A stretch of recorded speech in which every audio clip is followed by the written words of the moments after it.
Bismillahirrahmanirrahim. Assalamualaikum warahmatullahi wabarakatuh.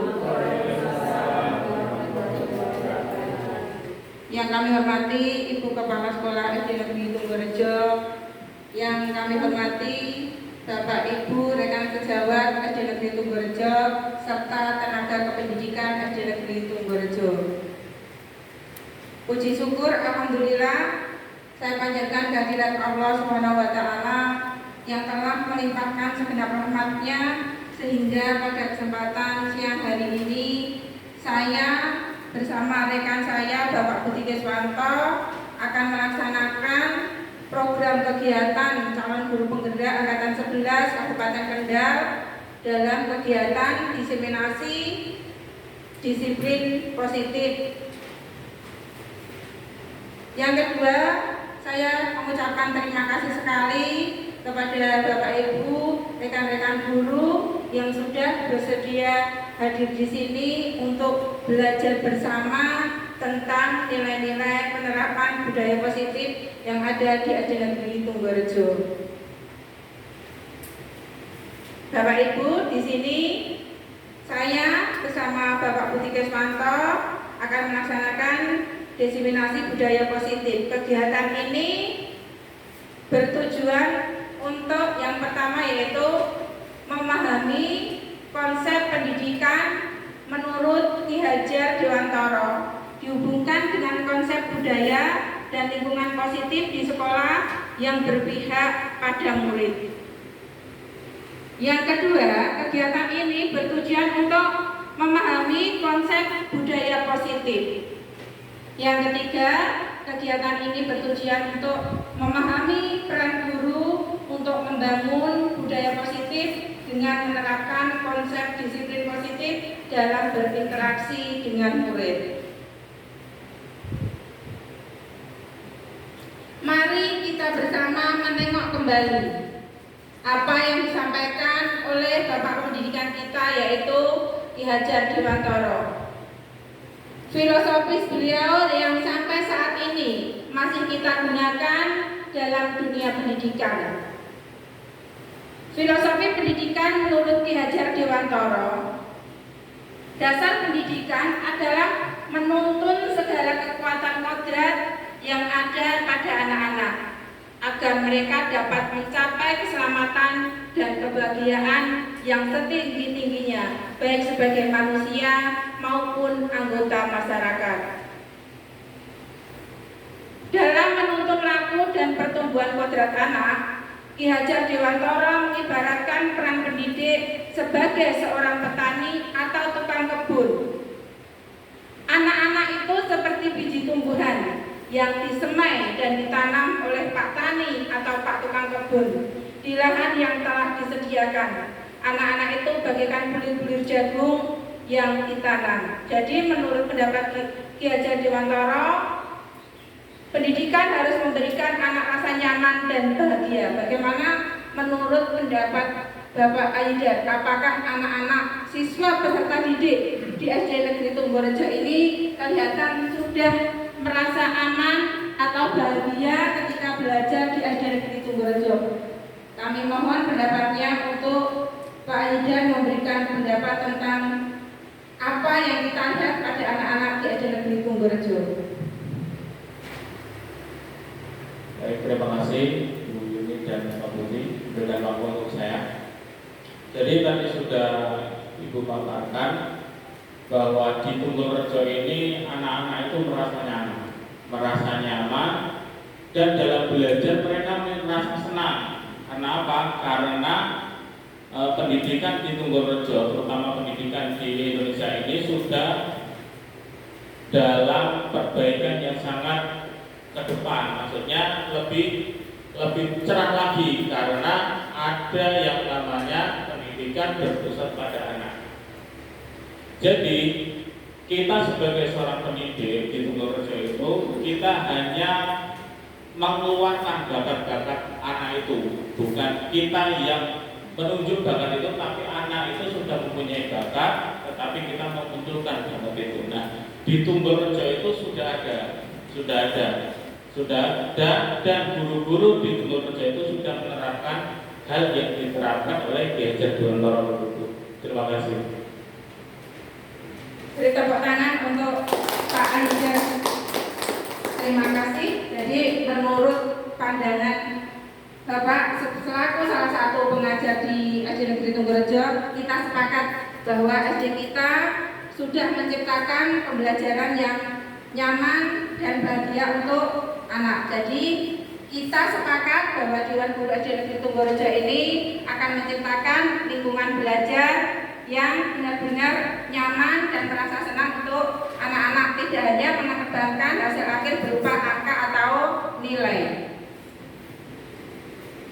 Kemudian pendidikan adalah tempat persemaian benih-benih kebudayaan dalam masyarakat.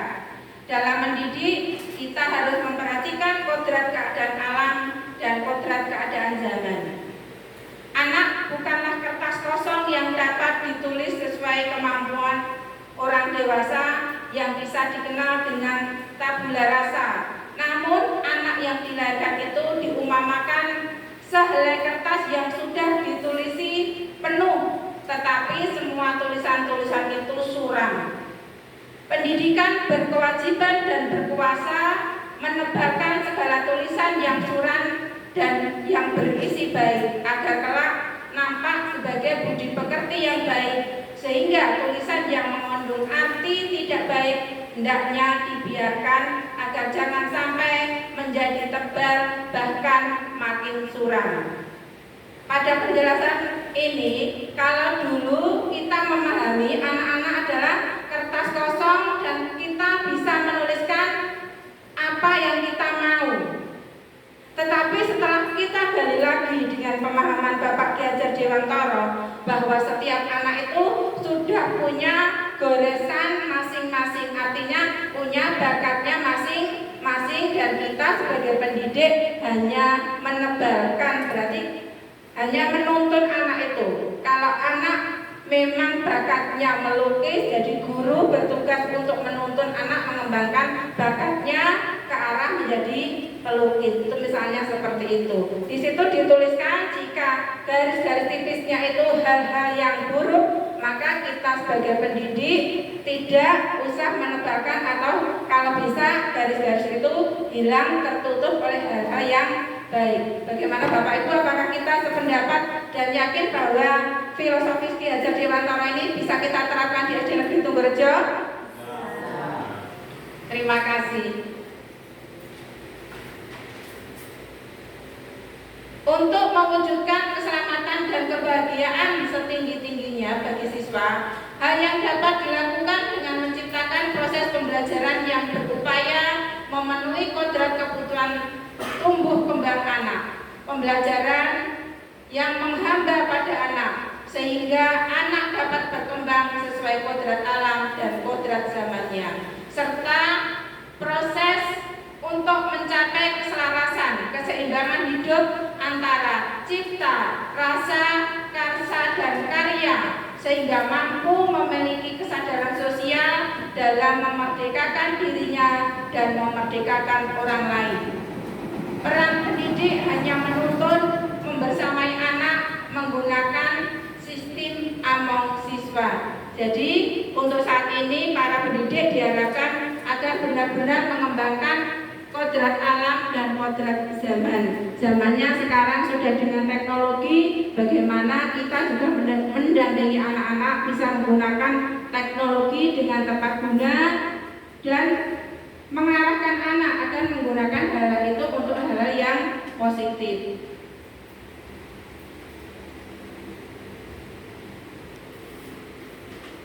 Sekolah sebagai lembaga pendidikan haruslah dapat membimbing dan menguatkan apa yang ada di dalam diri setiap anak agar dapat memperbaiki tingkah lakunya, cara hidupnya, dan pertumbuhannya. Hal ini dapat dicapai dengan penerapan budaya positif di sekolah. Budaya positif ini timbul dari pembiasaan-pembiasaan positif yang dilaksanakan setiap hari atau rutin di sekolah. Guru sebagai pamong dapat memberikan tuntunan membersamai anak-anak dalam melaksanakan disiplin positif. Guru diharapkan memiliki kompetensi, nilai-nilai positif yang dibutuhkan untuk membentuk karakter pelajar Pancasila. Saya minta bantuannya Ibu Delia Puji Ayu Lestari untuk menyampaikan kembali pembiasaan-pembiasaan positif, untuk mengingatkan kembali apa saja pembiasaan yang sudah dilaksanakan di SD Negeri Tunggalrejo. Baik, terima kasih Bu Sri Wahyuni. Di SD Negeri Tunggalrejo di sini banyak sekali penerapan budaya positif yang sudah dilakukan. Contohnya, kita setiap hari Senin itu ada yang namanya literasi atau serabi. Literasi yang dilakukan anak-anak dari kelas 1 sampai kelas 6. Kemudian yang hari Rabu di sini juga ada yaitu penerapan numerasi. Numerasi dilakukan juga sama dari kelas 1 sampai kelas 6. Ada lagi yang setiap hari Jumat, ada yang namanya Jumat Kliwon dan Jumat Sehat, Jumat Bersih. Kita lakukan, sudah dibiasakan setiap waktunya dilakukan di SD Negeri Tunggalrejo. Tujuannya guna untuk agar anak-anak itu bisa menerapkan apa yang sudah dilakukan di sekolah, penerapan budaya positifnya untuk dilaksanakan seperti itu. Beri tepuk tangan Bapak Ibu untuk rekan bertugas sehingga betul sekali bahwa SD Negeri Tunggalrejo telah melaksanakan pembiasaan-pembiasaan dari hari Senin upacara, kemudian literasi untuk hari Selasa, Rabunya adalah numerasi, kemudian kegiatan keagamaan ada Jumat Kliwon, Jumat Sehat. Semua itu kita laksanakan untuk mewujudkan karakter pelajar Pancasila di SD Negeri Tunggalrejo.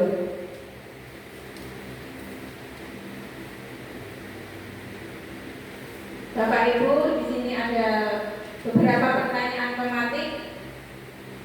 Hukuman dapat mendisiplinkan anak. Menurut Bapak Ibu, apa bisa hukuman itu mendisiplinkan anak? Tidak bisa. Kemudian yang kedua, pemberian hukuman dengan hal positif seperti membaca atau membersihkan halaman sekolah dapat meningkatkan disiplin pada anak. Bapak Ibu, tidak bisa. Kemudian memberikan penghargaan dapat meningkatkan motivasi belajar anak. Ini semua nanti akan terjawab pada kegiatan diseminasi budaya positif pada kegiatan siang hari ini. Jadi saya beserta rekan saya calon guru penggerak angkatan 11 Bapak Budi Kuswanto nanti secara bergantian akan berkolaborasi menyampaikan 6 macam materi, yaitu tentang disiplin positif dan nilai-nilai kebajikan universal, kemudian teori motivasi hukuman dan penghargaan restitusi, keyakinan kelas, kebutuhan dasar manusia dan dunia berkualitas, 5 posisi kontrol, yang terakhir adalah segitiga restitusi. Jadi pada kegiatan ini memang kami berdua melaksanakan kegiatan yang sama secara bergantian. Monggo saya persilakan waktu dan tempat untuk materi yang pertama disampaikan oleh Bapak Budi Kuswanto.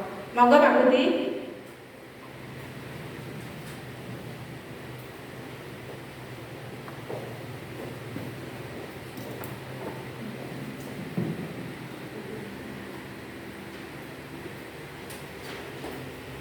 Assalamualaikum warahmatullahi wabarakatuh. Terima kasih Bu Yuni atas waktunya telah diberikan kepada saya. Izin Bapak Ibu, saya di sini untuk menghubungi bimbingan ya. Saya di sini untuk belajar ya. Di dalam disiplin positif, ini ada perubahan paradigma. Kegiatan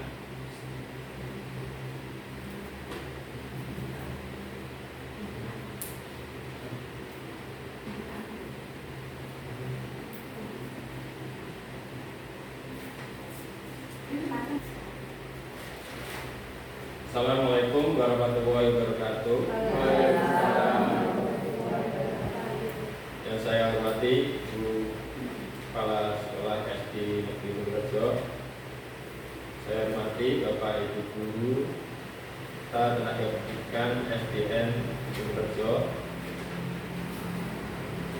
puji syukur kepada Nabi Muhammad SAW telah menyempurnakan rahmat hidayah serta karunia kita sehingga hari ini kita bisa kumpul di kelas SDN Purworejo.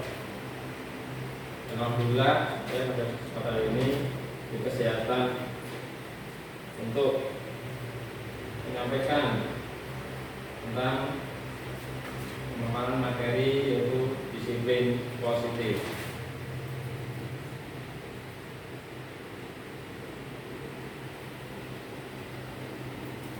Untuk perubahan paradigma ini ada kegiatan palan tangan ya. Coba Bapak Ibu untuk saling berhadapan. Ada A dan B. Anda dan teman Anda. Coba Bapak Ibu berhadapan. Saya. Seperti sini.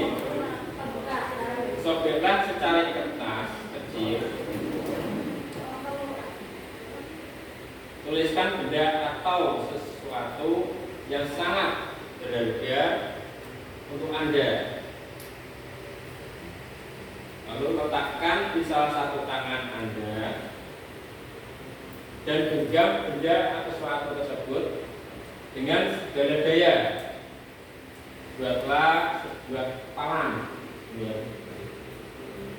Teman Anda B akan mencoba dengan sekuat tenaga dengan berbagai cara untuk meminta Anda memberikan benda tersebut. I bisa membujuk, mengancam, menghardik, merayu, menyuap, apa saja agar dapat mengungkap palan tangan Anda. Apa yang terjadi? Pak I. Angkatan tulis layu gimana caranya bisa kepala tangan itu ya Pak Yun bisa terbuka ya cara apa saja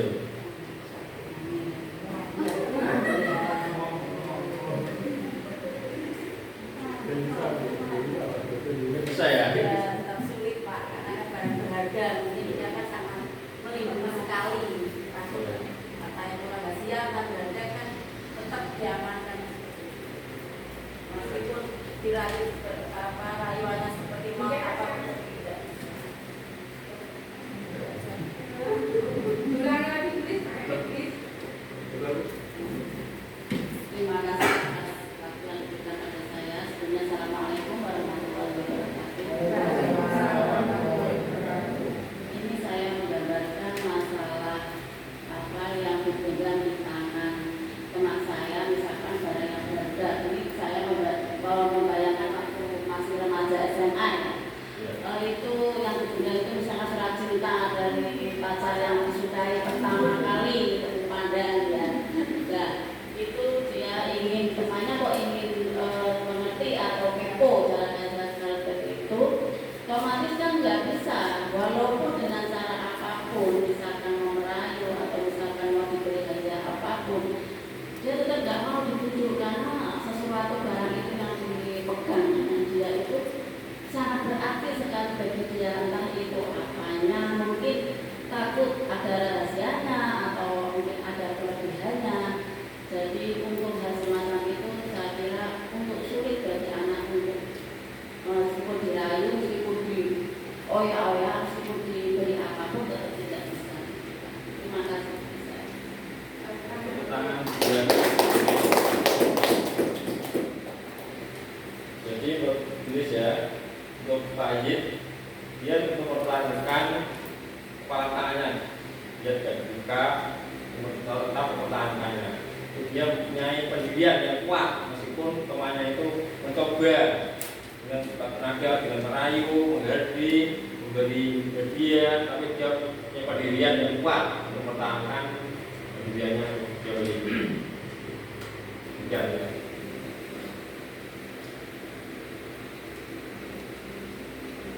Kedua yaitu perubahan paradigma teori kontrol, ilusi kontrol. Ilusi kontrol ada 4. Yang pertama yaitu ilusi guru mengontrol murid. Jadi di sini guru bisa mengontrol murid ya. Yang kedua, ilusi bahwa kritik dan membuat orang merasa bersalah dapat menguatkan karakter. Yang ketiga, ilusi bahwa semua penguatan positif efektif dan bermanfaat. Yang keempat, ilusi yang keempat yaitu ilusi bahwa orang dewasa memiliki hak untuk memaksa. Biasanya itu orang dewasa itu memaksa anak-anak ya untuk mendapatkan. Kemudian itu perubahan paradigma stimulus respon teori kontrol. Siapa sesungguhnya yang memiliki kontrol? Di situ ada stimulus respon dan teori kontrol. Terus stimulus respon, pertama yaitu kita mencoba mengubah orang agar pandangan sama dengan kita. Untuk teori kontrolnya yaitu kita berusaha memahami pandangan orang lain tentang dunia. Kedua, perilaku buruk dilihat sebagai suatu kesalahan. Teori kontrolnya yaitu semua perilaku memiliki tujuan. Ketiga, orang lain bisa mengontrol saya. Teori kontrolnya yaitu hanya Anda yang bisa mengontrol diri Anda. Yang keempat, saya bisa mengontrol orang lain. Anda tidak bisa mengontrol orang lain. Yang kelima, pemaksaan pada saat rujukan gagal. Teori kontrolnya yaitu kolaborasi dan konsensus menciptakan pilihan-pilihan baru. Yang berikutnya yaitu model berpikir menang atau kalah. Teori kontrolnya model berpikir menang.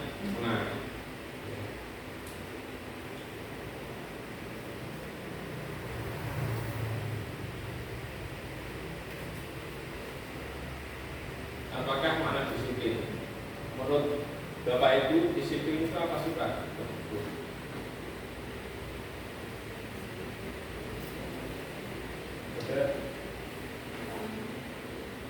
Mbak Amina monggo atau Delia?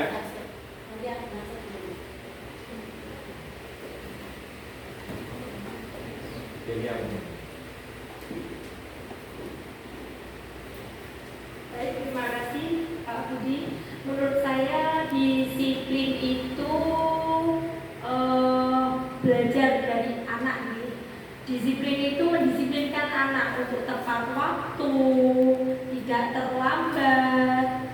Anak bisa belajar dengan tepat waktu itu sudah disiplin sekali. Terima kasih. Beri tepuk tangan untuk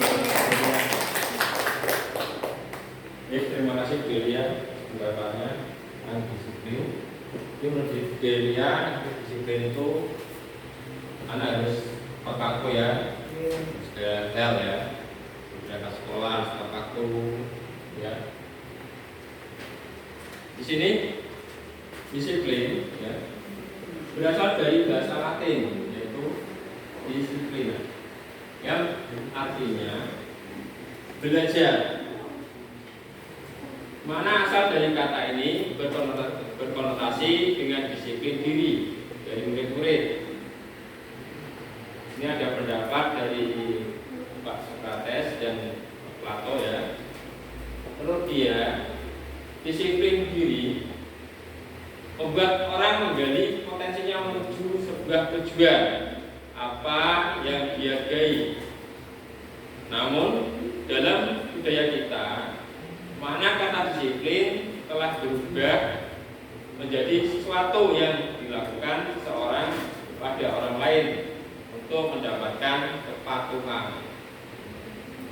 Kecenderungan umum adalah menghubungkan kata disiplin dengan ketidaknyamanan, bukan dengan apa yang kita hargai atau pencapaian suatu tujuan mulia.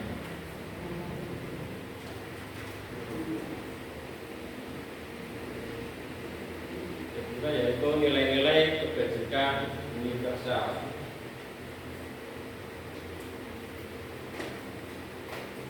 Nilai-nilai kebajikan adalah sifat-sifat positif manusia yang merupakan tujuan mulia yang ingin dicapai setiap individu. Nilai-nilai tersebut bersifat universal dan lintas bahasa, bangsa, agama, maupun latar belakang. Ini nilai-nilai kebajikan yang ingin dicapai oleh setiap anak Indonesia kita kenal dengan profil pelajar Pancasila. Itu yang pertama, beriman dan bertakwa kepada Tuhan Yang Maha Esa dan berakhlak mulia. Yang kedua yaitu berkebinekaan global. Ketiga, gotong royong. Yang keempat, mandiri. Yang kelima, kreatif. Dan yang keenam, berkenalan kritis.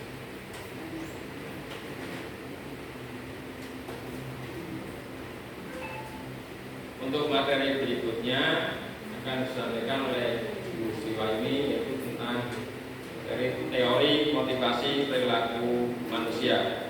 Monggo Ibu Sriwahyuni. Beri tepuk tangan dulu Bapak Ibu untuk Bapak Budi Keswanto. Bagaimana Bapak Ibu? Suasana sudah panas? Masih semangat guys?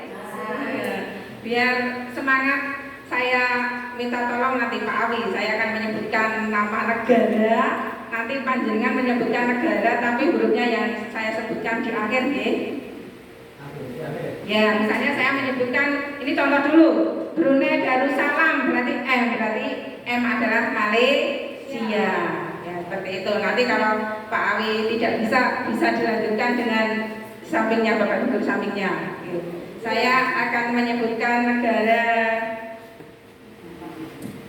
Hong Kong,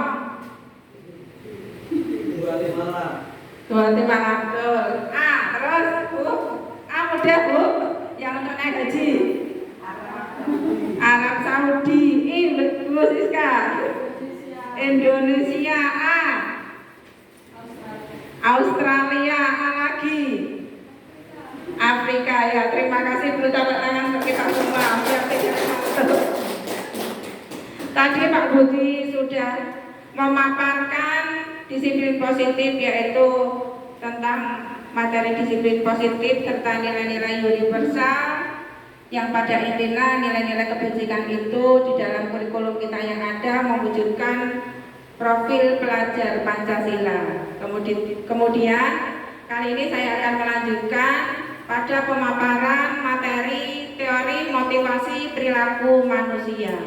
Jadi manusia berperilaku melakukan sesuatu hal itu karena ada motivasinya. Misalnya kita aja kerja biar dapat gaji atau biar tidak di rumah aja bosan, itu motivasi. Tapi kita lihat sebenarnya motivasinya itu apa saja manusia melakukan itu. Kalau sesuai dengan teori disiplin positif, maka teori motivasi perilaku manusia itu yang pertama, untuk menghindari ketidaknyamanan atau hukuman apa yang akan terjadi apabila saya tidak melakukannya. Itu motivasi eksternal, motivasi dari luar. Saya misalnya anak-anak saya berangkat ke sekolah pagi-pagi biar nanti saya tidak dihukum untuk menyapu atau membersihkan kamar mandi. Itu berarti anak-anak motivasinya masih motivasi karena eksternal dari luar, bukan dari dalam diri anak sendiri. Yang kedua yaitu untuk mendapatkan imbalan dari orang lain atau institusi apa yang akan saya dapatkan apabila saya melakukannya. Itu juga sama. Misalnya saya akan berangkat pagi terus bekerja, kemudian pulangnya paling akhir biar nanti diberi penghargaan oleh ibu kepala sekolah, ditambah honornya. Itu juga masih motivasi yang sifatnya eksternal. Kemudian yang ketiga yaitu untuk menghargai diri sendiri. Saya akan menjadi orang yang seperti apa bila saya melakukannya. Itu adalah motivasi internal. Itu adalah tujuan disiplin. Tujuan diri positif adalah motivasinya adalah itu.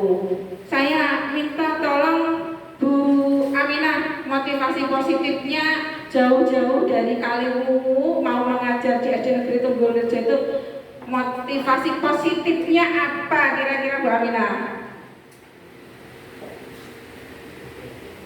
Terima kasih atas waktu yang diberikannya. Assalamualaikum warahmatullahi wabarakatuh.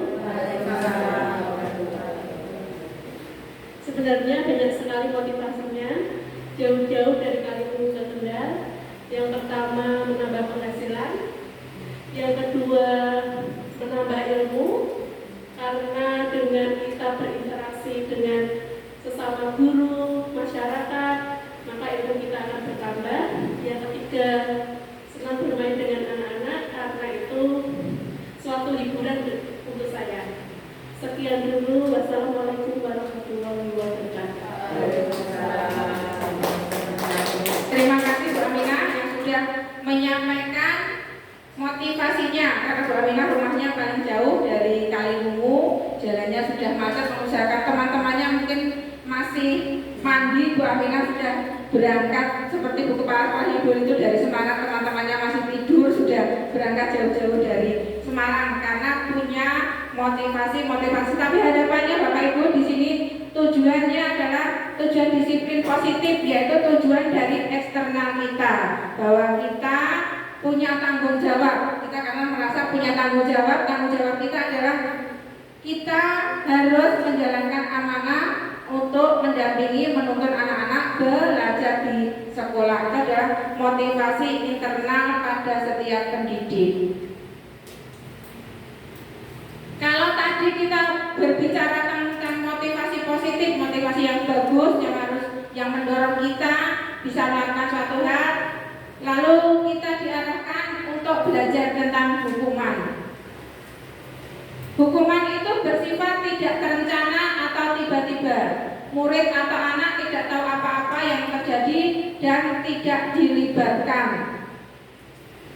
Yang kedua, bersifat satu arah dari pihak guru yang memberikan dan murid menerima tanpa suatu kesepakatan atau pengarahan dari pihak guru sebelum dan sesudahnya. Hukuman berupa fisik maupun psikis, anak disakiti oleh perbuatan atau kata-kata. Jadi hukuman tidak terencana. Misalnya saya sudah mengajar di kelas, ada anak-anak yang terlambat. Kamu kok terlambat datangnya?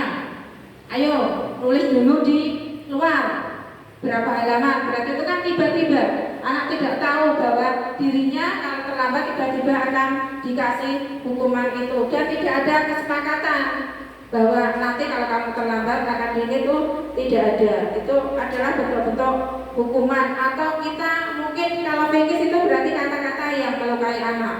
Kenapa kok berangkat telat? Kenapa? Nanti kata-katanya sampai menyinggung anak, meskipun kita tidak menghukumnya secara fisik, tapi secara kejiwaan anak-anak terluka, merasa hal yang tidak baik itu merupakan hukuman.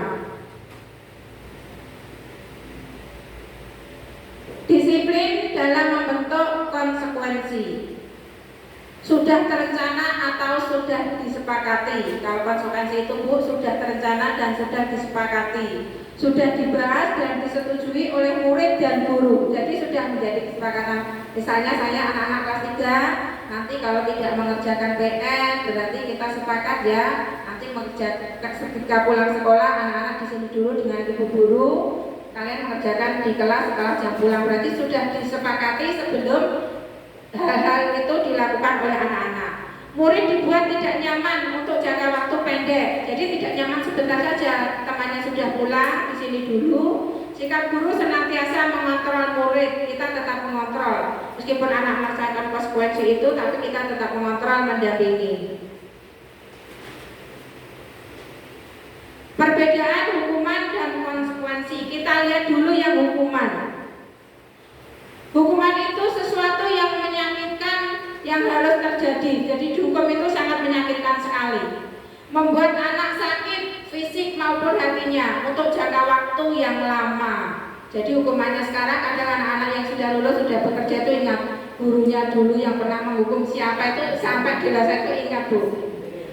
Anak membenci kedisiplinan. Anak-anak benci, saya seperti itu kalau tidak nanti dihukum, merasa dipaksa.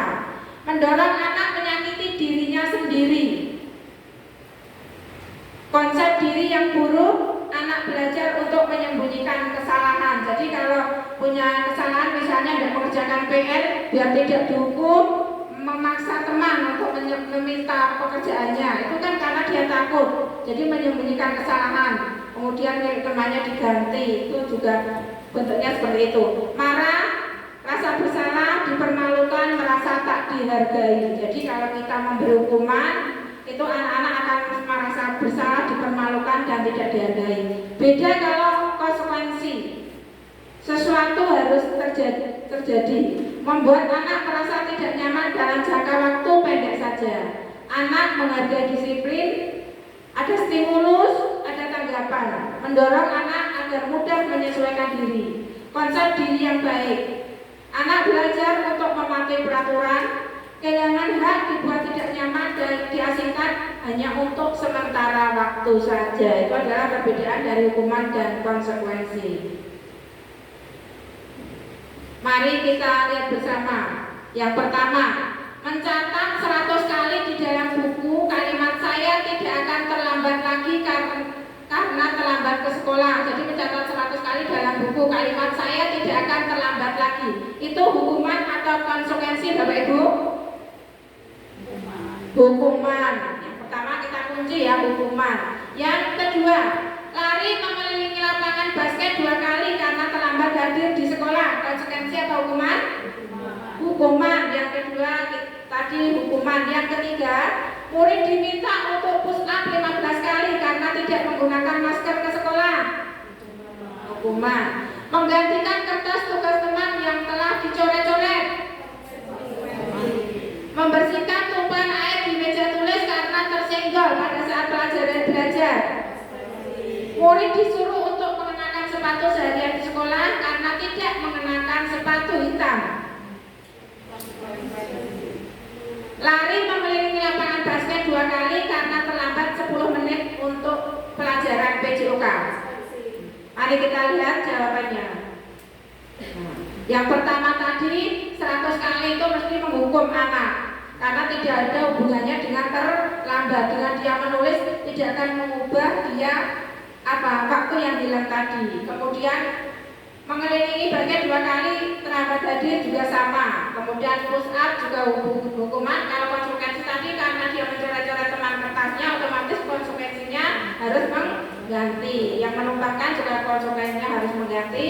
Yang disuruh mengenakan sepatu seharian itu juga termasuk hukuman. Mengelilingi lapangan basket 2 kali karena terlambat 10 menit untuk pelajaran PJOK. Kenapa konsekuensi? Karena mungkin sudah disepakati antara siswa dan murid sebelum kegiatan pelajaran.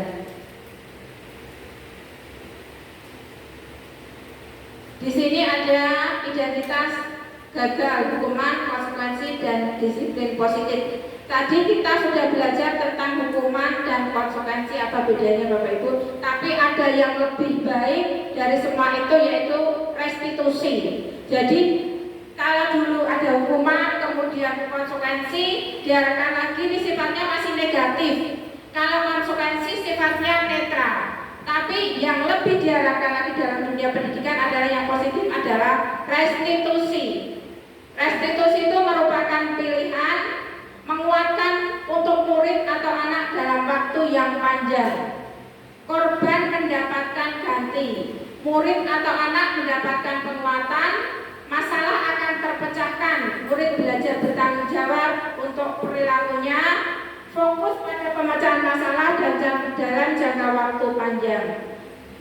Kemudian apa yang kamu yakini, apa yang bisa kamu lakukan untuk memperbaiki masalah ini. Jadi nanti ada bertanya kepada murid, kenapa kok melakukan, apa yang sebaiknya dilakukan. Itu kalau di restitusi nanti akan ada penjelasannya untuk materi selanjutnya.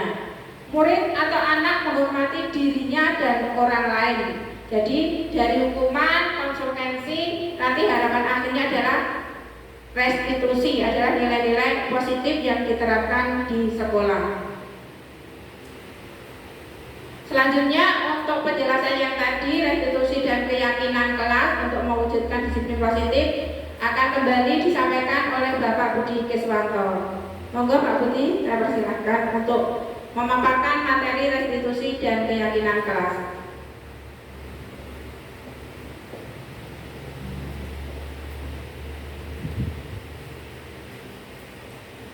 Terima kasih Bu.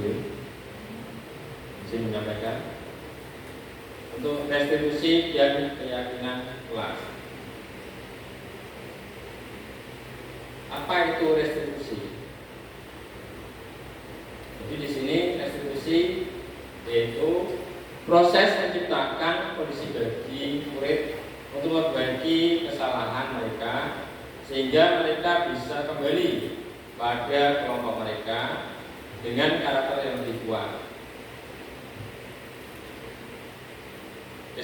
Restitusi juga merupakan proses kolaboratif yang mengajarkan murid untuk mencari solusi untuk masalah mereka dan membantu murid berpikir tentang orang seperti apa yang mereka ingin menjadi tujuan mulia dan bagaimana mereka harus memperlakukan orang lain. Di sini ada ciri-ciri restitusi ya. Untuk ciri-ciri restitusi yang pertama yaitu bukan untuk menebus kesalahan, namun untuk belajar dari kesalahan. Kedua, memperbaiki hubungan. Yang ketiga, tawaran bukan paksaan. Itu kesepakatan ya, kesepakatan, keyakinan. Yang keempat yaitu restitusi menuntun untuk melihat ke dalam diri. Kelima, restitusi mencari kebutuhan dasar yang mendasari tindakan. Enam yaitu restitusi diri adalah cara yang paling baik. Tujuh, restitusi fokus pada karakter bukan tindakan. 8. Restitusi fokus pada solusi. Di sini mencari solusi ya. Yang terakhir yang berikutnya yaitu restitusi mengembalikan murid yang berbuat salah pada kelompoknya.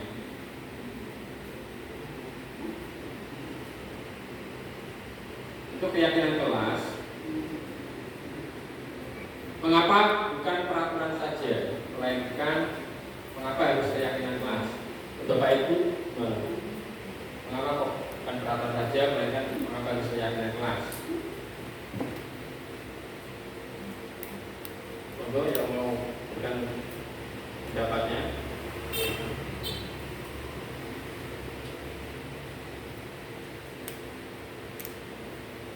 Monggo Bu Aminah.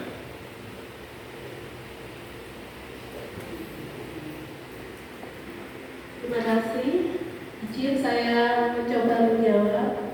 Kalau peraturan itu wajib dilaksanakan, biasanya berdasarkan institusi atau yang diberikan guru pada murid. Tetapi kalau keyakinan menurut saya itu berdasarkan kesepakatan dari siswa, apa yang akan dilaksanakan dan apa yang tidak boleh dilaksanakan. Sekian dulu dari saya. Wassalamualaikum warahmatullahi wabarakatuh. Tepuk tangan buat Bu Aminah. Jadi di sini menurut Bu Aminah, untuk peraturan itu harus kita laksanakan ya, atau wajib ya. Untuk keyakinan, jadi ada kesepakatan antara siswa dan guru ya.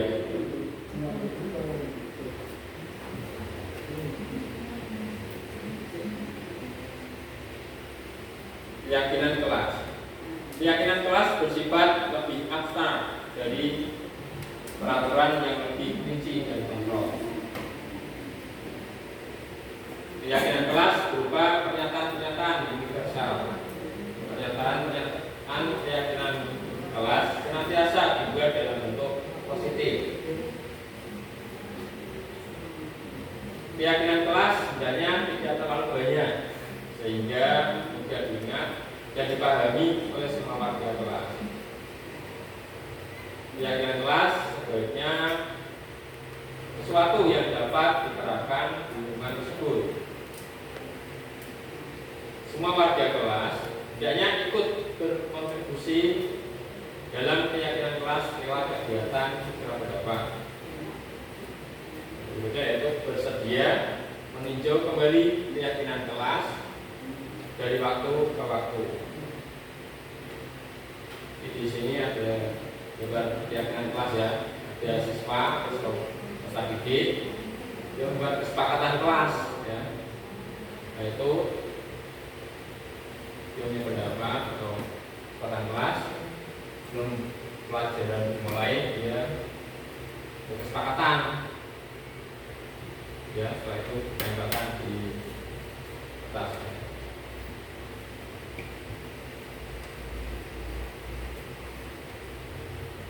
Berikutnya itu kebutuhan dasar manusia dan dunia berkualitas.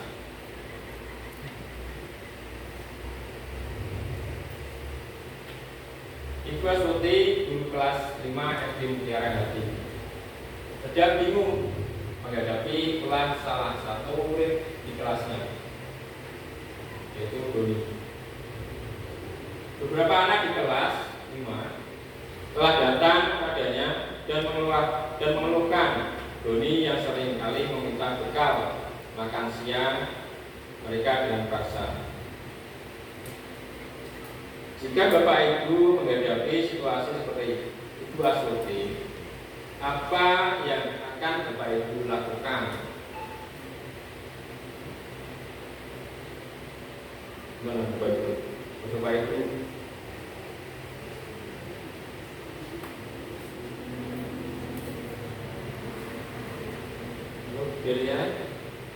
dilihat gimana? Oh, dilihat menghadapi situasi seperti pasti ada anak ekonomi ya. Baik Pak, kalau saya sebagai Bu Astuti,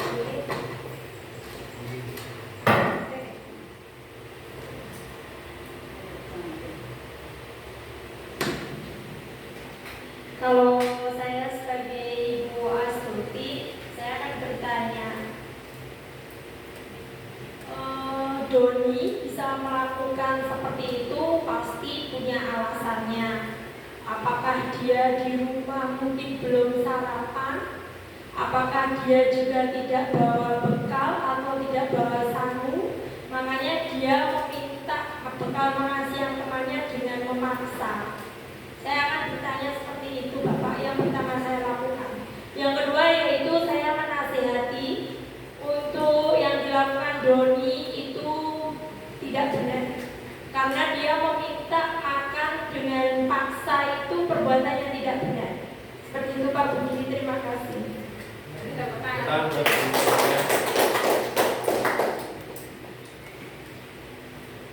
Terima kasih Bu Delia atas tanggapannya. Mungkin menurut Bu Delia itu jika Bu Delia menghadapi situasi seperti Ibu Astuti, apa yang akan Bapak Delia lakukan? Itu dengan cara menanya ya, Doni, apakah dia punya alasan mengapa dia meminta bekal makan siang pada temannya. Cara Delia menanya pada Doni alasannya kenapa, mungkin dia Doni belum sarapan di rumah.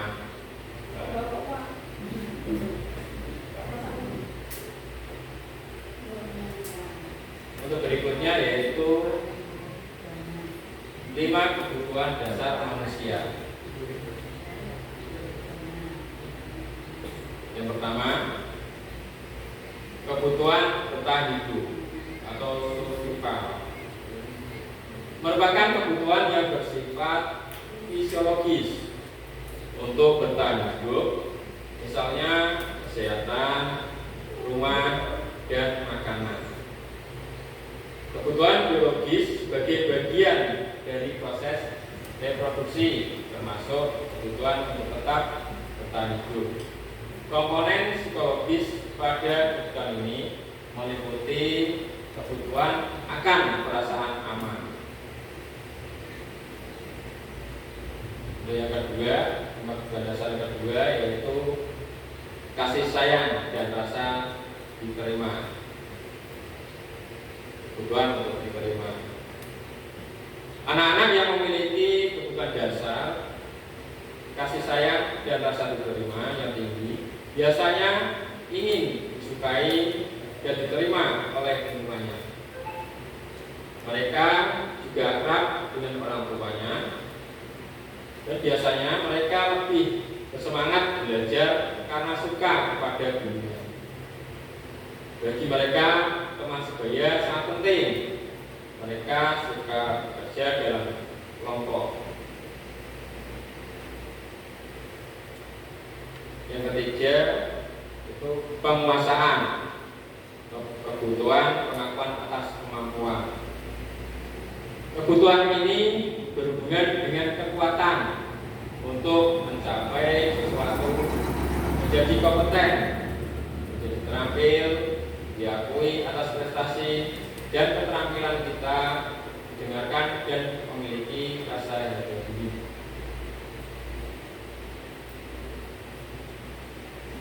Yang keempat yaitu kebebasan atau kebutuhan akan pilihan.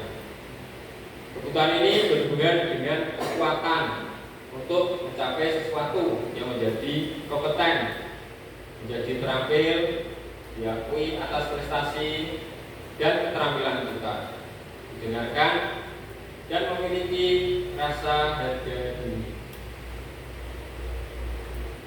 Untuk kebutuhan dasar manusia yang terakhir, yang kelima yaitu kesenangan atau kebutuhan untuk merasa senang. Kebutuhan akan kesenangan adalah kebutuhan untuk mencari kesenangan, bermain dan tertawa. Anak-anak dengan kebutuhan dasar kesenangan yang tinggi biasanya ingin menikmati apa yang dilakukan. Mereka juga bisa berkonsentrasi tinggi saat mengerjakan hal yang disenangi. Mereka suka permainan dan suka mengoleksi barang, suka bergurau, suka melucu, dan juga membebaskan. Bahkan saat mereka bertingkah laku, mereka masih terlihat lucu.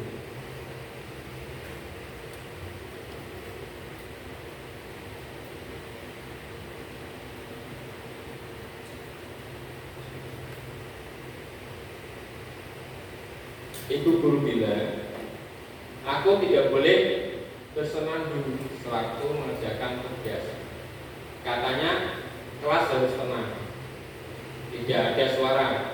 Padahal kan aku suka dan senang menyanyi. Nah, itu menurut Bapak Ibu termasuk kebutuhan apa Bu? Kan ada 5 kebutuhan dasar manusia ya. Kesenangan ya. Yang pertama itu masuk kebutuhan kesenangan. Yang kedua, ibu guru tidak menyapaku dari ini, padahal aku pakai jepit rambut baru. Gimana menurut Pak Ibu? Termasuk kebutuhan apa? Pengakuan ya. Untuk Pak Ibu termasuk kebutuhan pengakuan ya.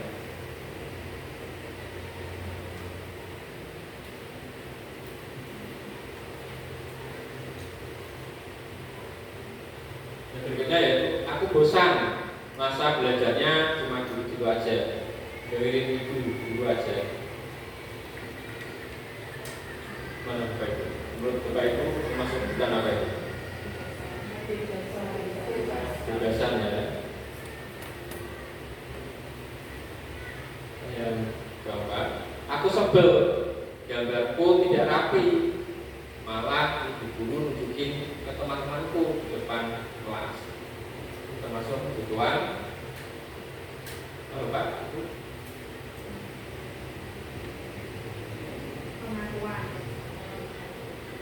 Pengakuan ya.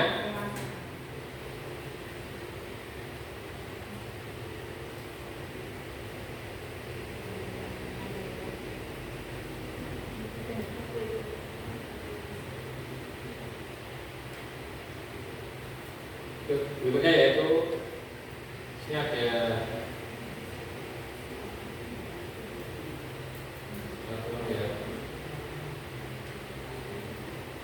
Pak Yultika adalah kepala sekolah yang baru ditugaskan di SMP Bina Generasi Muda.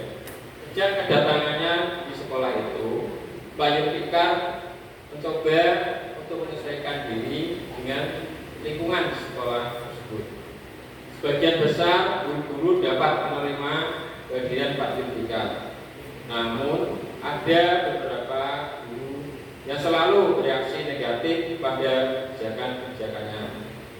Dan dengan frontal guru mingguan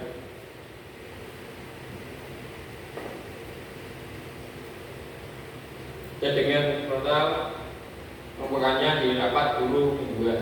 Salah satu Pak Malik dalam rapat guru mingguan, Pak Malik seringkali mempertanyakan kebijakan-kebijakan yang diambil oleh Pak Yultika tanpa hubungan yang kuat. Rekan-rekannya sesama guru heran dengan perilaku Pak Malik. Ini karena sebelumnya ia dikenal sebagai seorang guru yang selalu mengikuti kebijakan kepala sekolah.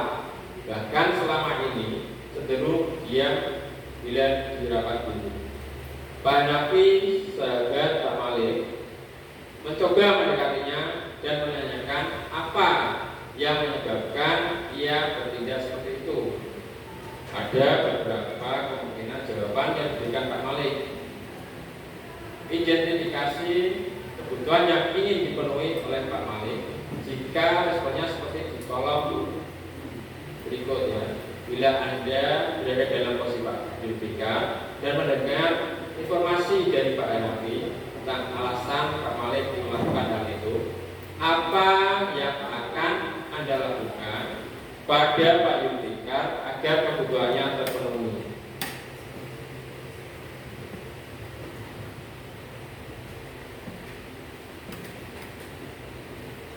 Jadi itu ada jawaban Pak Malik ya. Iseng aja sih. Aku sebenarnya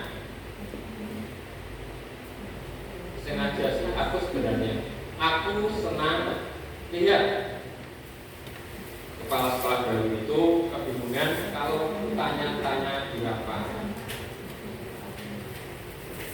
Itu termasuk kebutuhan apa Bapak Ibu? Ada senangan ya? Yang sebenarnya itu dia kenal sama aku dan aku ingin nantinya bisa bersama dan kerja bareng sama dia. Kayaknya orangnya baik sih. Bapak itu termasuk kebutuhan apa Bapak? Cinta dan kasih sayang ya.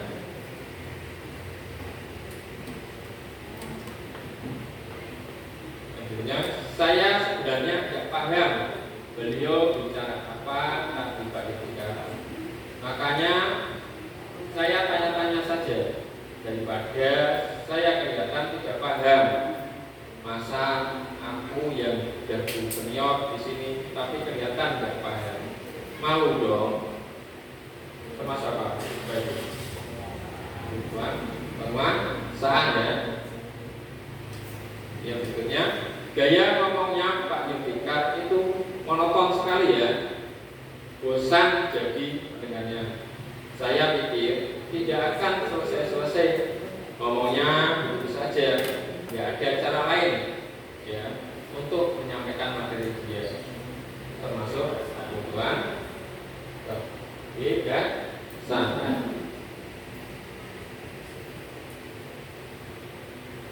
Berikutnya yaitu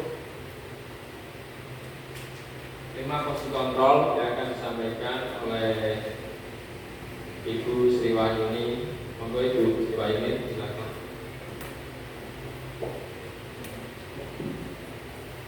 Terima kasih Pak Budi, Bapak Ibu. Kurang sedikit sekali materi yang akan kita sampaikan, yaitu tak terasa sudah sampai pada materi 5 posisi kontrol. Jadi seorang guru itu punya kontrol, dan kontrolnya ada 5. Yang pertama, penghukum. Jika kita menjadi seorang penghukum, seorang penghukum bisa menggunakan hukuman fisik maupun verbal. Yang kedua, posisi kontrolnya yaitu membuat orang merasa bersalah. Biasanya guru akan bersuara lebih lembut agar anak-anak merasa bersalah. Kemudian teman, guru pada posisi ini tidak akan menyakiti murid, namun tetap berupaya mengontrol melalui mengajak atau persuasi. Yang keempat yaitu monitor atau pemantau. Memonitor berarti mengawasi murid. Yang terakhir yaitu manajer. Posisinya adalah posisi yang sangat diharapkan sekali bagi kita semua seorang guru, yaitu respon yang menunjukkan tanggung jawab guru dalam posisi terakhir.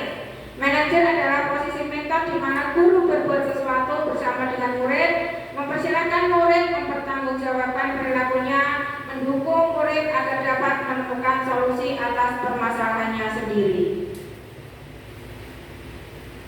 5 posisi kontrol itu Bapak Ibu. Yang pertama tadi penghukum. Penghukum itu nada suaranya tinggi, biasanya berkaca pinggang, bisa saja malah sambil melotot. Merefleksi diri bagaimana perasaan Bapak Ibu jika berada pada posisi itu. Kalau kita sebagai murid, kalau gurunya itu bernada tinggi, berkaca pinggang, melotot, kemungkinan anak-anak akan merasa marah dan dendam pada kita, kepada gurunya. Kemudian posisi pembuat orang merasa bersalah. Tindakannya bersuaranya lembut, merasa tidak nyaman. Anak dibuat dengan kata-kata yang lembut, anak akan merasa bersalah dan anak akan merasa rendah diri.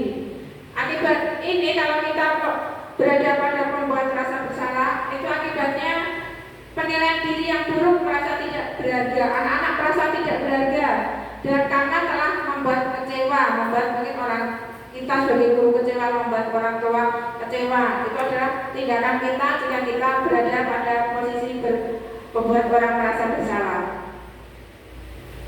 Kemudian yang ketiga yaitu posisi kontrol sebagai teman. Sebagai sesama teman, kita sesama rekan guru atau sama siswa pasti suaranya lebih ramah, kemudian dengan nada bercanda, merapat kepada anak. Jika posisi ini kita terapkan pada anak, murid akan merasa senang dan akrab dengan guru. Ini termasuk dampak yang positif. Hanya saja di sisi negatif, murid menjadi tergantung pada guru. Bila ada masalah, dia merasa bisa mengandalkan guru tersebut untuk membantunya. Akibat lain dari posisi teman, tadi hanya akan berbuat sesuatu bila menyuruhnya adalah gurunya tersebut. Jadi jika anak-anak nyaman dengan saya karena saya dianggap temannya, maka dia akan merasa tidak nyaman jika didampingi oleh guru lain. Kemudian yang keempat adalah pemantau. Jika guru menggunakan posisi kontrol pemantau, maka tindakannya bersuara datar, bahasa tubuhnya formal. Akibatnya murid memahami sanksi yang harus dijalankan karena telah melanggar salah satu peraturan sekolah. Guru tidak menunjukkan suatu emosi yang berlebihan, jadi marah atau membuat merasa bersalah. Murid tetap dibuat tidak nyaman, yaitu dengan harus tinggal kelas pada waktu jam istirahat dan mengerjakan tugas. Guru tetap harus memonitor atau memantau murid pada saat mengerjakan tugas di jam istirahat, karena murid tidak bisa ditinggal seorang diri. Murid dapatkan sanksi tapi guru kontrol. Yang ketiga adalah posisi kontrol yang diharapkan bisa diterapkan oleh kita semua sebagai pendidik, yaitu manajer. Bersuara tulus, bahasa tubuh mendekat kepada siswa.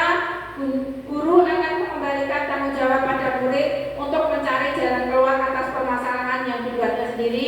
Kemudian akibatnya murid memiliki karakter dan budaya yang baik. Untuk menerapkan 5 posisi kontrol tadi, maka akan kita gunakan yaitu proses segitiga restitusi, di mana yang pertama yaitu menstabilkan identitas siswa, kemudian menanyakan keyakinan apa yang membuatnya melakukan hal tersebut, kemudian kita mencari tahu, mengajak bicara mana tindakan salah dan mana tindakan yang seharusnya dilakukan oleh siswa, yaitu dengan segitiga restitusi. Ini adalah contoh kegiatan saya melakukan praktek video restitusi dengan siswa SD Negeri Tunggurejo. Kita adalah suatu proses dialog yang diajarkan oleh guru. Jadi saya berdialog dengan guru ketika ada berusaha menggunakan tahapan segitiga restitusi ini.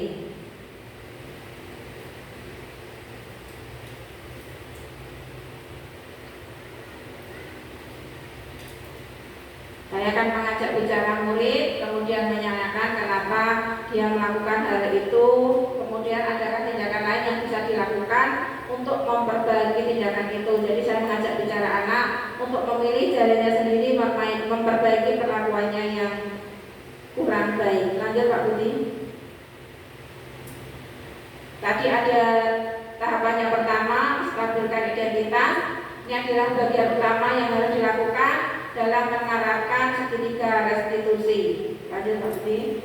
Yang kedua adalah validasi tindakan yang salah. Ketika siswa melakukan sesuatu yang salah, kita mencari tahu kenapa siswa itu melakukan kesalahan tersebut, kemudian menanyai bagaimana cara untuk menyelesaikan tindakan yang salah yang dilakukannya tadi. Kemudian menanyakan keyakinannya, apakah hal itu sesuai dengan keyakinan yang dibuat di kelas bersama. Kemudian antara guru dan siswa membuat kesepakatan apa yang akan dia lakukan ketika dia ingin menjadi yang lebih baik lagi. Demikian Bapak Ibu, saya dan Pak Budi, monggo Pak Budi. Tak terasa sudah 60 menit saya dan Pak Budi selaku calon guru penggerak dari SD Negeri Tunggurejo, Kabupaten Tegal Angkatan 11 telah menyampaikan paparan diskriminasi disiplin positif. Kami, saya Sri Wahyuni, calon guru penggerak Angkatan 11 Kabupaten Kendal, dan saya Budi Kesmanto, calon guru penggerak Angkatan 11 dari Kabupaten Kendal. Apabila kami berdua dalam menyampaikan pemaparan pada siang hari ini banyak melakukan kesalahan dan kekurangan, itu adalah kesalahan kami pribadi dan kami mohon maaf yang sebesar-besarnya. Tak lupa kami sampaikan terima kasih kepada Bapak Ibu guru semua yang telah bersedia melaksanakan bersama diseminasi pada kegiatan siang hari ini. Akhir kata, wassalamualaikum warahmatullahi wabarakatuh.